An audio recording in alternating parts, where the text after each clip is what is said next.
Hello everybody. Don't know why I put that accent on. So, it's Sunday morning and it's around 1 month until my exams. I know we're currently in what's it called? Isolation. But my exams have not been told that they're off or told that they are continued at the moment. We are still waiting to hear back, so I'm doing all the revision I can in hopes that they're still on and I can just sit my exam at home and hopefully pass, because that would be slightly easier. But there's no certainty of that at all. We have no clue what's going on, but yeah, getting off track a little. I thought I'd show you what I do for revision. I do the same thing mostly every day, but this is a Sunday, so because it's a Sunday, I have literally just woke up.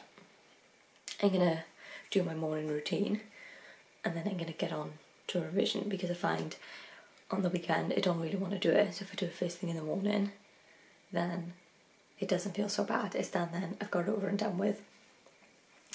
I am currently working from home, so in the week I can't just wake up and do revision. I normally do it after work. Yeah. Anyway, I'm gonna skip the boring part of me getting my breakfast, brushing my teeth and exercising, yada yada yada. And I'll catch up with you in probably about an hour for revision. Yeah, see you then. Bye. I've done my morning routine. If you'd like to see my morning routine, let me know, because I could do it. It's obviously a quarantine morning routine because that's what we're in at the moment. Yes, anyway, let's get on to my revision. So I normally pick what I'm going to revise the day beforehand. So basically, as I'm doing revision, I decide, oh, tomorrow I think this would be a good thing to cover. We'll talk about that more later on though. So that happens the day beforehand. Then in the morning, I obviously wake up to my morning routine and then I start studying straight away. Mainly because no one wants to study on a Saturday and Sunday, so if I do the first 2 hours that I'm awake, then it's done and dusted. I can't complain. So I look to see what I need to do, get all my books ready, get comfortable, and start revising.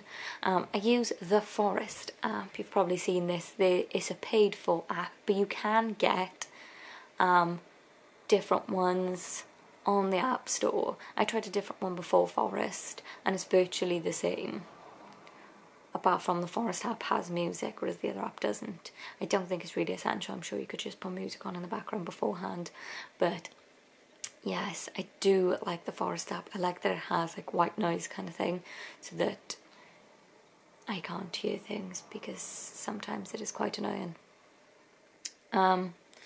So I set my Forest app anywhere between half an hour and an hour, depending on what I'm doing. Because of the topic, the course that I'm doing, the questions are normally around half-hour long per question. So if you was only to revise in 7-minute intervals or wherever it is that the Pomodoro thing is, I wouldn't get through a question, which is dull. So I normally do half hour to an hour per sit-in. I revise, as I said, for 2 hours every day. That's my goal for when I'm revising, 2 hours at a time. That's because I have 2 topics. I have audit and financial reporting, so I try to spend an hour on each. Once I've done that, I tick that I've done it. That was the easiest way of saying it. That's not the important bit. My study routine isn't important, it's how I study that I think you're here for. So I like to ask questions. I never sit and read over text.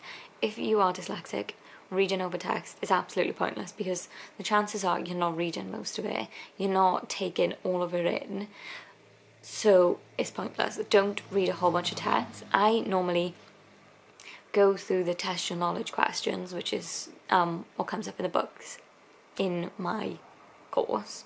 So at the end of like each chapter, they'll have questions related on the chapter. I will try to do the question, and then if I get stuck, I'll try go back and figure out where that is. I find that that's the only time that reading actually helps, is if I'm specifically reading to do something. So I won't just read a chapter because it would have been a waste of my time. I try to do the questions and then read the chapter as I'm doing the questions, because that's how it makes sense to me. Yes, don't waste your time reading over chapters. I also have started a new study plan, I'd say it is. So I know that everyone does those stupid study plans where you say like, what are you going to do each day? And I've done this in the past. If you watch like one of my previous study ones, I've mentioned that, but it's absolutely a waste of time. I can never do it. And I normally end up just going through the past paper questions, and anything I can't do, I spend extra time on until I can do it, and then I'll go back and I'll go do something else and I'll come back to it later on. And this is actually a genuine technique. So now I've started using Excel, and I've put down the headings for each topic, and I've said when I've studied it, and I've colour coordinated it. Colour coordinated it. Is that the right word? Colour coded. I've colour coded it. And basically red means I don't understand it, yellow means I do, and green means I really understand it. I should definitely look over something else. So that's what I'm currently doing, and so far it's working pretty well. Yeah, that's my study routine. I hope this video isn't too boring. If you like more in depth, honestly, go watch any study topics by a guy called Ali Abdul. I'll link him below.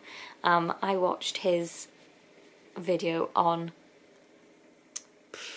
what's it called, Skillshare, and he has helped with my revision a lot.